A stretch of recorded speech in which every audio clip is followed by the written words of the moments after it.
महाराष्ट्र विधान परिषद चुनाव सत्ताधारी दल बीजेपी के लिए किसी अग्नि परीक्षा से कम नहीं है। आने वाले कुछ महीनों में राज्य में विधानसभा चुनाव होने हैं और लोकसभा चुनाव में मिली हार के बाद भारतीय जनता पार्टी अपनी ताकत को बरकरार रखने की पुरजोर कोशिश कर रही है।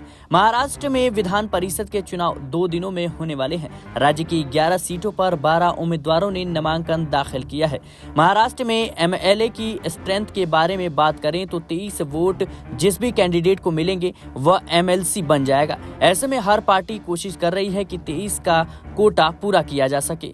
महाराष्ट्र असेंबली में बीजेपी के पास 103 विधायक हैं और वहीं एनसीपी अजीत पवार के पास 40 विधायक हैं। शिवसेना एकनाथ शिंदे के पास 38 विधायक हैं, तो वहीं 10 से ज्यादा विधायकों का महायुति यानी कि शिवसेना, एनसीपी और बीजेपी को समर्थन है। महायुति को 11 में से 10 सीटों को जीत कर लाना आसान है, लेकिन क्रॉस वोटिंग होती है तो एमवीए के 3 कैंडिडेट जीत सकते हैं। एमवीए की स्ट्रेंथ के बारे में बात करें तो शरद पवार के पास 12 विधायक हैं, उद्धव ठाकरे के पास 16 और कांग्रेस के पास 38 विधायक हैं। इन 12 उम्मीदवारों में से बीजेपी के 5 उम्मीदवार तो सुरक्षित नजर आ रहे हैं, जो हैं पंकजा मुंडे, परिणय फुके, सदाभाऊ खोत, अमित गोरखे, योगेश टिलेकर। वहीं एमबीए के कांग्रेस का उम्मीदवार और शिवसेना यूबीटी का एक मिलिंद नार्वेकर और प्रज्ञा सातव आसानी से जीत सकते हैं। वहीं अगर जयंत पाटिल को जिताना है तो उसके लिए वोट मैनेजमेंट करना होगा।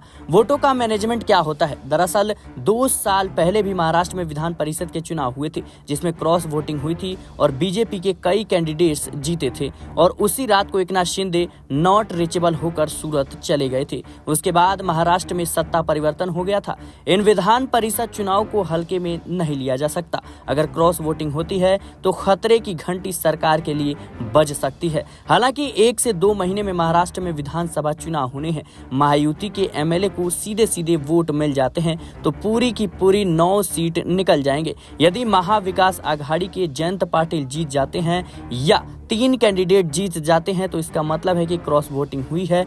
तो क्रॉस वोटिंग का सबसे बड़ा खतरा बताए जा रहे हैं एनसीपी अजीत पवार के विधायक की ओर से। और जब से लोकसभा चुनाव हुए हैं तब से यह कहा जा रहा है कि अजीत पवार के विधायक शरद पवार के संपर्क में हैं। कहा जा रहा है कि शरद पवार सबके कॉल करके अपनी ओर करना चाहते हैं। अगर ऐसा होता है तो जयंत पाटिल विधान परिषद का चुनाव जीत जाएंगे और ऐसा होता है तो विधानसभा चुनाव में महायुति के कई विधायक पार्टी छोड़कर महाविकास आघाड़ी या फिर इंडिया गठबंधन से चुनाव लड़ सकते हैं। फिलहाल के लिए इस रिपोर्ट में इतना ही। देश और दुनिया की तमाम खबरों के लिए बने रहना नेक्स्ट 9 पॉलिटिकल बाइट के साथ।